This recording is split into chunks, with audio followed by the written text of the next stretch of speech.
वाली। देखिए बच्चों, ये है हमारी पृथ्वी। क्या है ये? पृथ्वी। ऐसी रेखा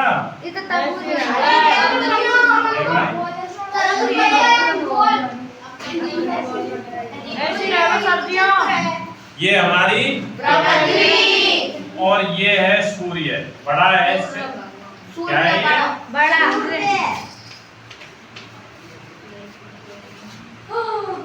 तो अब हमें देखना क्या है, सूरज की किरणें जब इस पे पड़ेंगी तो किस साइड पड़ रही हैं?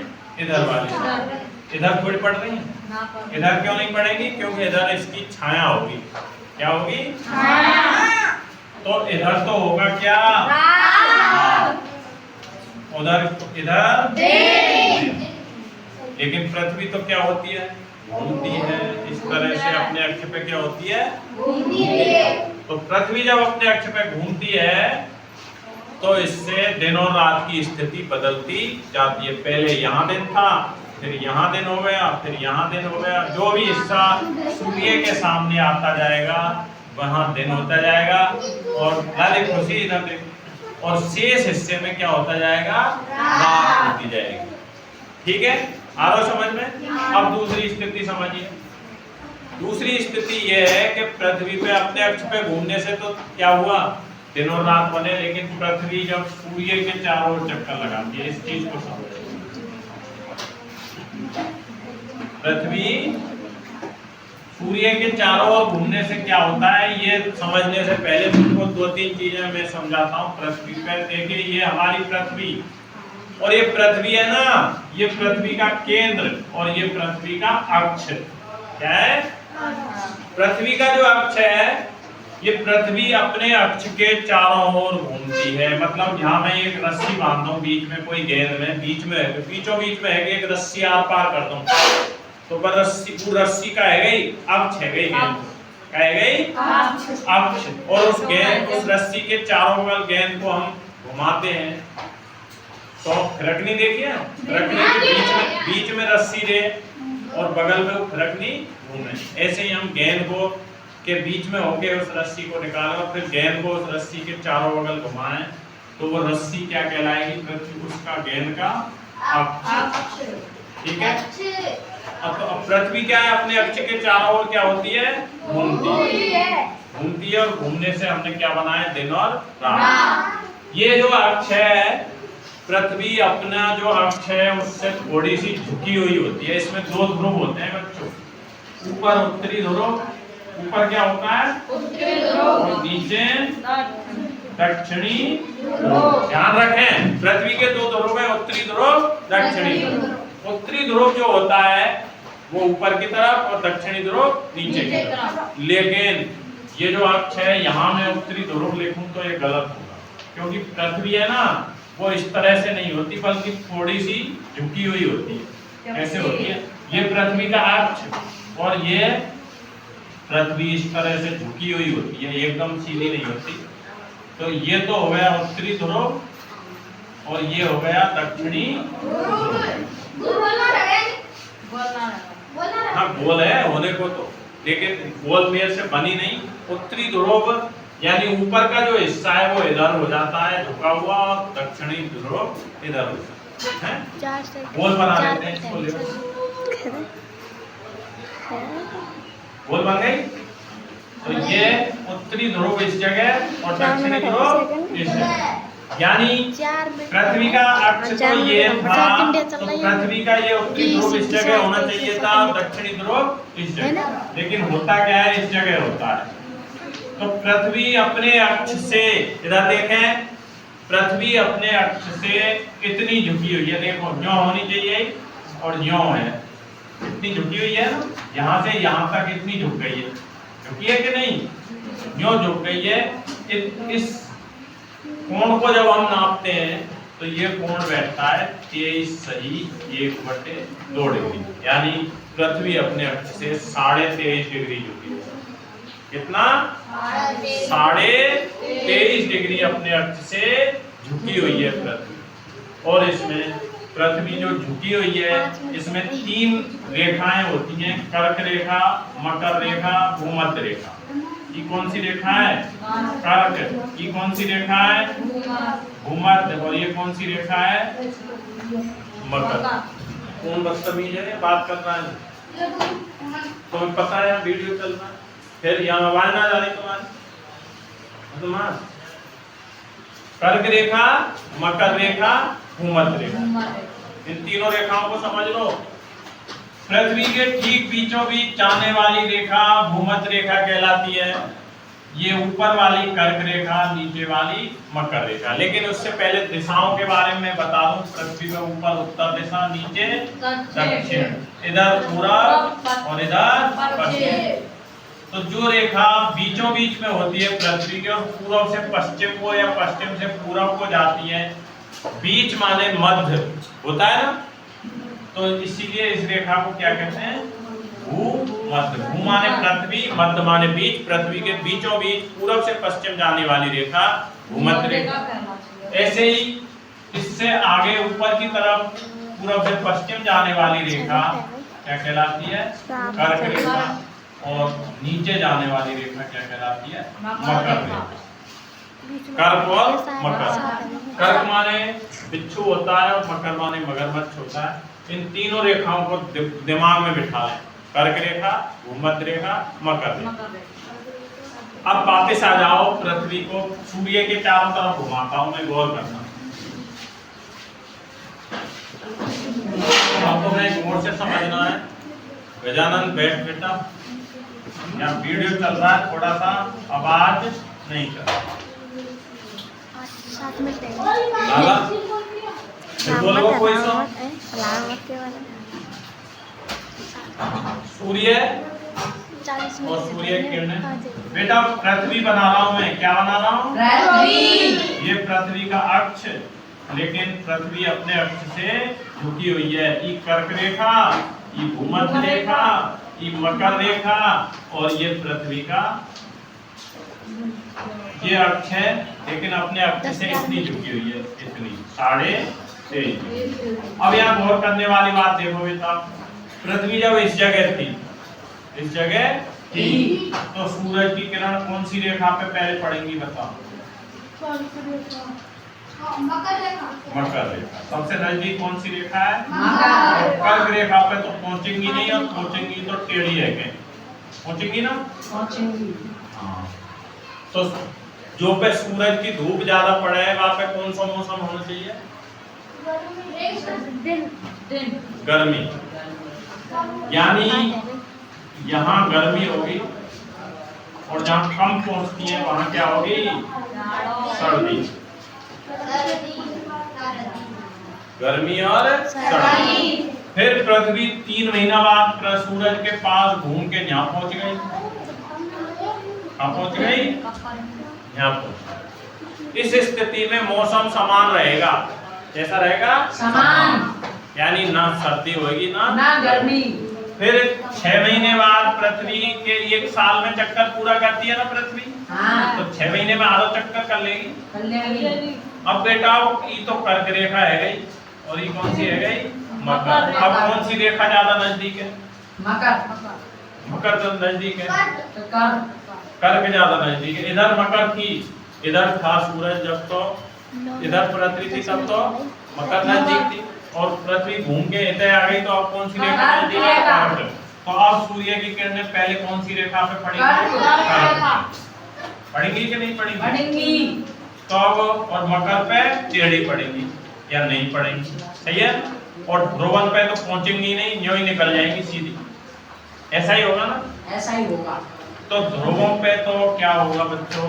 ध्रुवों तक तो किरणें पहुंचती नहीं है, और पहुंचती हैं तो बहुत कम पहुंचती हैं। कैसे? अब यह उत्तरी ध्रुव पे तो पहुंच जाएंगी, और दक्षिणी ध्रुव पे ना पहुंचे, यूं निकल गई सीधी। ऐसे इधर की हम बात करें तो इधर उत्तरी ध्रुव पे नहीं पहुंचेंगी। कौन से पे पहुंचेंगी? दक्षिणी पे। तो ध्रुवों पे 6 महीने के दिन और 6 महीने की रातें होती हैं। ध्रुवों पे 6 महीने दिन और 6 महीने क्या होती हैं? रातें। इसके बाद हम बात करें कर्क रेखा और मकर रेखा की तुलना करें तो बच्चों मकर रेखा पे 6 महीने गर्मी, फिर मकर रेखा पे 6 महीने सर्दी, अब कर्क रेखा पे गर्मी आ गई क्योंकि सीधी किरण पहले नजदीक पड़ रही है कर्क रेखा पे। तो कर्क रेखा पे अब क्या होगा, गर्मी होगी, और मकर रेखा पे कौन सा मौसम होगा, सर्दी। फिर पृथ्वी जो घूम के आ जाएगी तो कर्क पे सर्दी और मकर पे गर्मी, क्योंकि अब मकर नजदीक आ गए। तो कहने का मतलब ये है 6 महीने बाद यहाँ जब गर्मी पड़ती है तो मकर रेखा पे सर्दी, और मकर रेखा पे सर्दी तो कर्क रेखा पे गर्मी। आ रहा है समझ में? आ रहा है। अब हम समझाते हैं तुमको कि ये जो पृथ्वी है ये कर्क रेखा, ये भूमध्य रेखा और ये मकर रेखा। अब भारत की स्थिति देखो, ये भारत है, ये क्या है, भारत। कौन सी रेखा भारत के बीच में है कि निकल रही है, कर्क रेखा। तो जब कर्क रेखा पे गर्मी होगी तो मकर रेखा पे क्या होगी, यानी जब भारत में सर्दी है, गर्मी है, तो मकर रेखा पे क्या पड़ता है, तो जो देश मकर रेखा पे पड़ते हैं वहाँ सर्दी होगी, और जो देश कर्क रेखा पे पड़ते हैं वहाँ क्या होगी, गर्मी। और फिर 6 महीना बाद का होगा, 6 महीने बाद उल्टा हो जाएगा, यहाँ सर्दी आ जाएगी वहाँ और वहाँ गर्मी। तो ये ध्यान रखना, जो जो देश मकर रेखा पे पड़ते हैं वहाँ तुम फोन करके पूछ लीजिए, वहाँ क्या पड़ रही होगी, सर्दी। और यहाँ गर्मी, यहाँ गर्मी का मौसम है, वहाँ क्या होगा, सर्दी। ठीक है। बरसात के मौसम का इससे कोई मतलब नहीं, बरसात के मौसम का कारण मैं आपको बाद में समझाऊंगा। अभी फिलहाल सूर्य के चारों ओर पृथ्वी जो घूमती है उससे 2 ऋतुएं बनती हैं, कौन कौन सी, गर्मी और सर्दी। कौन कौन की समझ में आयो? यहाँ तो मकर रेखा पे गर्मी पड़ी क्योंकि मकर रेखा नजदीक है सूरज के, और यहाँ इधर घूम के इधर आ गई, आधा रास्ता पार कर लिया पृथ्वी ने, तो अब कर्क रेखा पे क्या हो गई, गर्मी। तो ये हो गया गर्मी और सर्दी क्यों पड़ती है, ये कारण हो गया पृथ्वी के सूर्य के चारों ओर घूमने की वजह से। और पृथ्वी पे क्या होता है,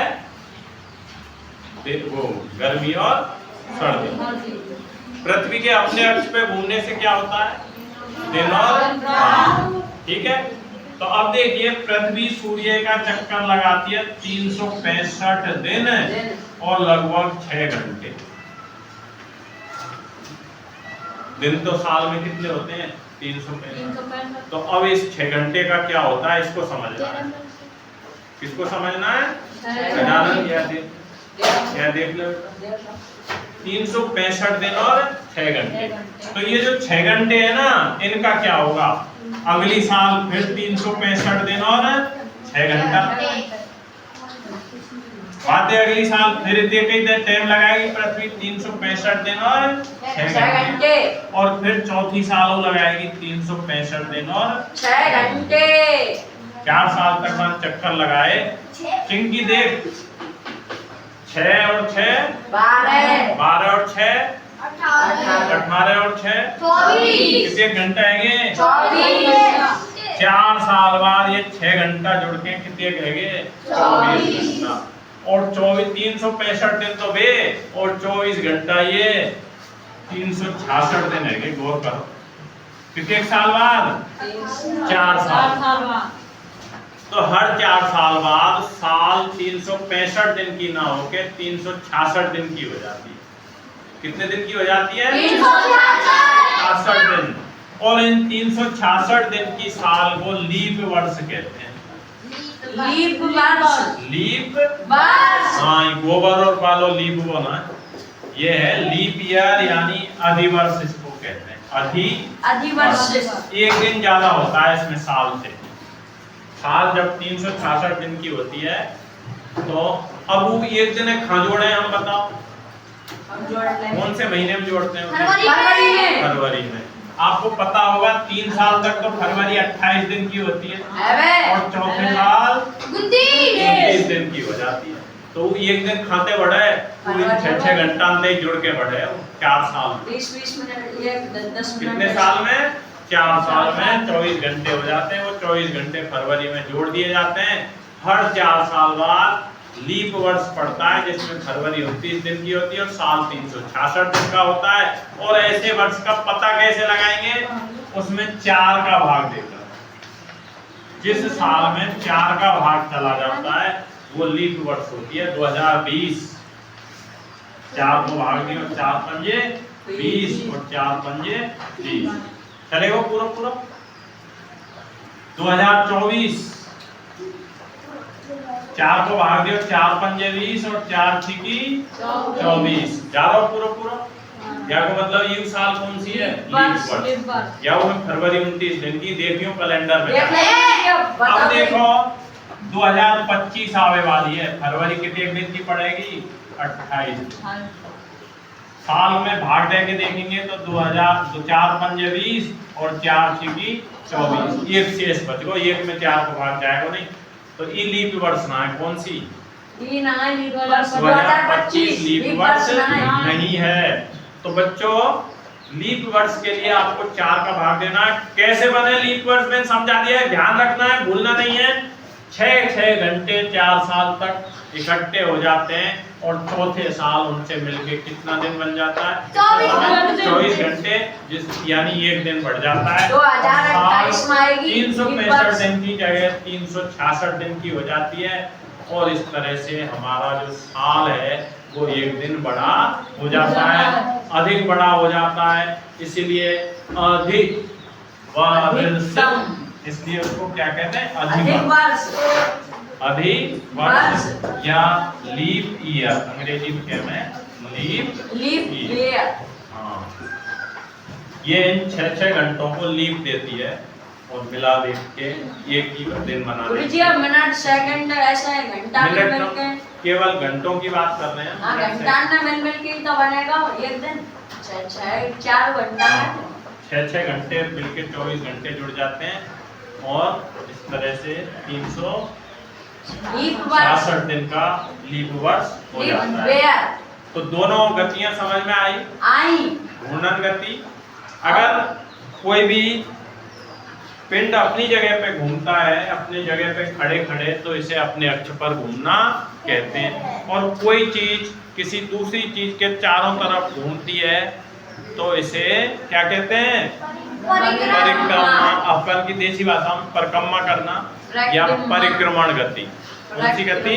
परिक्रमण गति। तो 2 गतियां हुई, घूर्णन गति, अपने अक्ष पे घूम रहा है तो घूर्णन, और ये किसी चीज के चारों तरफ घूम रहा है तो परिक्रमण।